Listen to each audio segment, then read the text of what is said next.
Had you been thinking about that for a long time, or, this Easter question, the center of Christianity? The claim is so overwhelming and also so mysterious that I don't know what to make of it.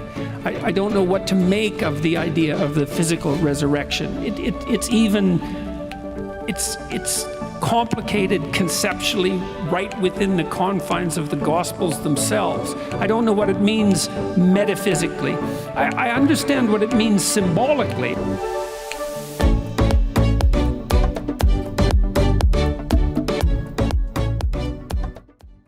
I spent a few hours with Jordan at that time when he came to Liberty.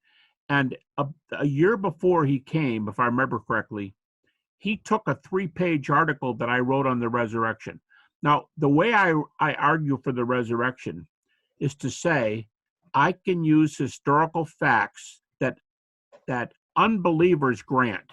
I can use historical facts that atheist New Testament scholars, agnostic New Testament scholars, Jewish New Testament scholars who are trained in New Testament, they grant these facts, and I will use their facts and show that the resurrection happened. So I did this in a little, I do it all over the place, but I did it in a little 3-page article, and he copied the whole article and put it on his, I guess he tweeted it. I'm trying to think what he did, but he put the whole article there at Easter time, the year before he came to Liberty.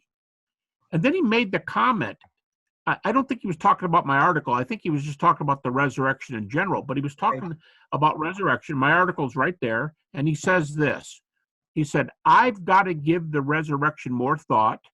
This may be the most important thing, the most important topic I've ever studied or contemplated. And that's Jordan Peterson on the resurrection. When he came to Liberty, we discussed that in front of, 8 or 10,000 people. And then we discussed it later in private over dinner. And he just kept saying over and over again, I think it's really, really significant. Whether Jesus rose from the dead is very important. And he asked me if I would do a blog with him. Not a blog, a podcast with him. And as you may know, he has been he was in the hospital for a while, and we haven't gotten back to the podcast. I would hope to do it someday. But anyway, I have his comment in writing that this might be the most important thing he's ever considered. And then he also told me that privately. So I think he's really open. I consider him a friend. He was kind. He had read and studied, and he may not take my view, but I don't think he would tell you it was false. I don't think he would tell you it's not true. I think he's thinking about it. Right. So that's an agnostic view that he has. But then, why is it not the right way to look at it as just a symbolic event? Now, say this carefully. If a symbol is all you want, you got it. Take it. Say whatever you want.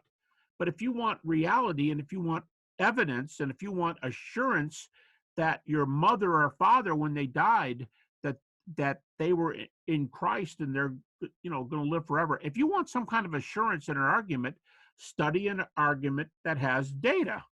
And I would say symbol is one thing. If it makes you feel good, you're going to have to answer that question. But if you want a symbol, there are symbols that are based on data and symbols that are not based on data.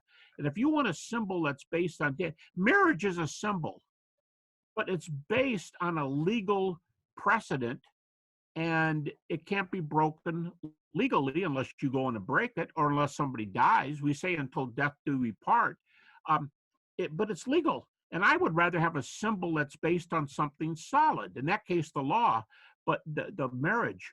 But I would rather base a belief in eternity on teachings that are verified by a resurrection, and that can be verified.